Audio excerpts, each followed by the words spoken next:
I am 100% sure that Peter Falconio's body is down the bottom of the well. Yeah, not only was there 100% nothing down the well, but their world-exclusive story had been shot 3 years beforehand in 2011. Apparently there's no urgency in solving a murder investigation because according to Pangello, if there's a body down there, it would still be there, which in this context makes absolutely no fucking sense. Nobody gets in the way of a good story, and I literally mean no body. Another body integral to a crime show is the host, preferably one with a tenuous connection to the subject matter. Lisa McCune did Forensic Investigators because she played a cop in Blue Heelers, Vince Colosimo did Australian Families of Crime because he played a criminal in Underbelly, and Layla McKinnon did Murder Calls because she regularly murders the viewership of A Current Affair.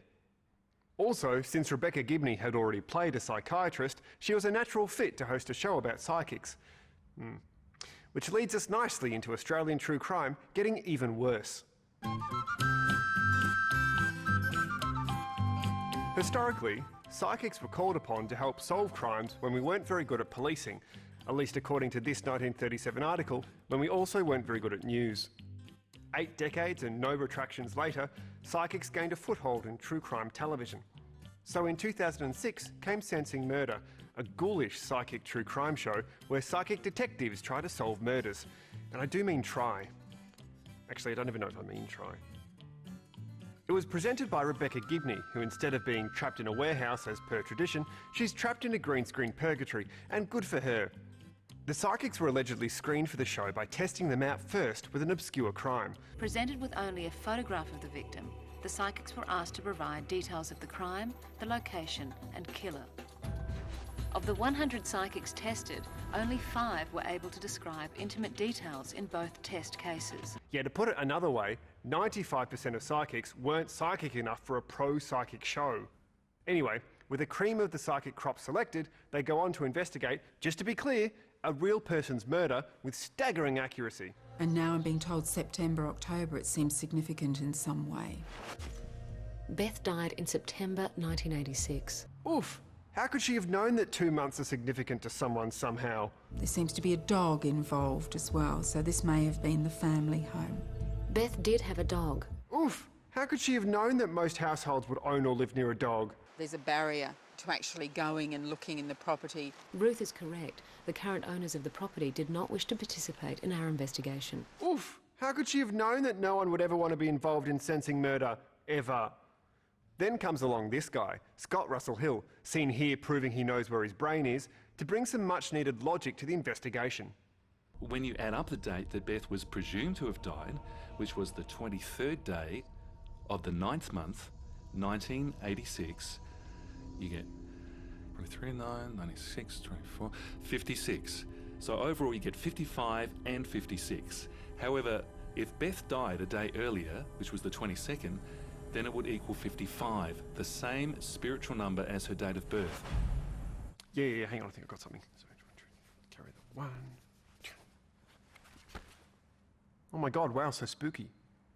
For all the terrible reenactments from the other shows, at least they're based in some kind of reality, in that they probably happened. Sensing Murder reenactments are supernatural and speculative, still showing real human beings who have died, but now reduced to some kind of device just to bolster the ego of the psychic. Oh, yuck. It was done with a knife and there's quite a struggle going on. She's overpowered, knowing that she couldn't struggle anymore. She just let go, and that's when she left her body.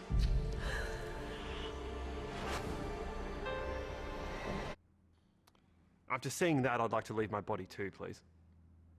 One of the psychics, Debbie Malone, later appeared on breakfast program Studio 10 in 2017. Quite cheaply, I'd imagine, because you don't need to reimburse spirits for travel or accommodation. Anyway, she said this. And it's like I become them, I can hear them, see them, feel them. Sometimes it's as though I'm being attacked or, murdered. Just a pity she didn't see any faces of murderers during Sensing Murder. Then she could have solved the murders, instead of solving none of them. One of the show's other psychics, Deb Webber, done a bit of a whoopsie on Seven's Today Tonight in 2004 when she got caught in a sting. To test Deb's claims, we sent 3 people to see her. The first, psychologist Michelle Smith, who isn't married but said she had a dead husband. Okay. He says it's not as simple as he thought it would be, dead. Then there were 2 others. Joshua invented a dead daughter.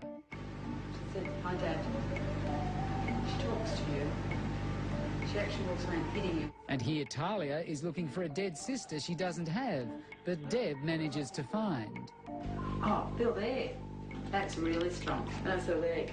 Good job, Deb. None of that stopped her appearing on the New Zealand version of the show for the past 12 years. But let's not forget her in my favourite part of the Australian show, where she relays messages from the murder victims to the very real and devastated loved ones. She's just blowing you a kiss. Yeah. And she's waving. You blow her a kiss and I remember kissing. Just tell her I remember how good a kisser she was. Oh, fuck you. In 2008, a TV executive wondered what they'd get if they mixed every TV element together. A promotion, presumably, and also something like The One, a Channel 7 psychic true crime game show that, just to be clear, existed. The 10 best psychics out of apparently 1,500 applicants, baffling, were put through a series of tasks like finding a helicopter in a forest. They didn't. Locating a boy lost in the bush. They didn't. Or finding the contraband in one of 70 shipping containers. They didn't. But exactly what part of this show has that vital true crime element? What indeed? Our psychics are out there literally in the harsh red heart of Australia. They've already had a very strong reaction to being at the very spot where Peter Falconio was last seen alive. Fuck yeah, Channel 7 worked Peter Falconio into the finale of a game show, especially one where you can win most psychic according to most dado. The stunt was not particularly well received at the time. If only there were people working on the show that could have foreseen that. Incidentally, no thanks to Channel 7, Peter Falconio has not been found for 20 years, or as Today Tonight would have called that measurement of time, pre-production. In summary, Australian true crime has gotten worse by being either repetitive or tasteless, or both. These days, in order to stand out from the crowd, true crime has to make some pretty bold statements that aren't always lived up to. This is an investigative new series that will change everything. It didn't. This will change everything. It didn't. The event that will make world headlines. It did not. There's more to this story. There wasn't. We won't stop. She did. Until we crack it. They didn't. Mind you, there are great examples of the form. Caro Meldrum Hanna's Exposed series is amazing, as is Sarah Ferguson's Revelation, because they're actually investigative and have something new to offer. But more importantly, the victims are genuinely humanised, and nothing about the productions are in any way exploitative. While Exposed has reenactments, they're tasteful, largely abstract, and only fill in small visual gaps when needed, as it should be. We've come a long way since the moral outrage of AMW being on air in 1989. It was a different time, and by that I mean Brash's was offering $300 off that JVC camcorder. And what does that critic think of TV violence today? First of all, it was a little bit rich of criminologist Paul Wilson to be cross at rapists being beamed into his living room for entertainment, since he was already a pedophile, with incidents dating back to the 70s. But sure, go off about a true crime reenactment from 1989, because there's nothing worse than that.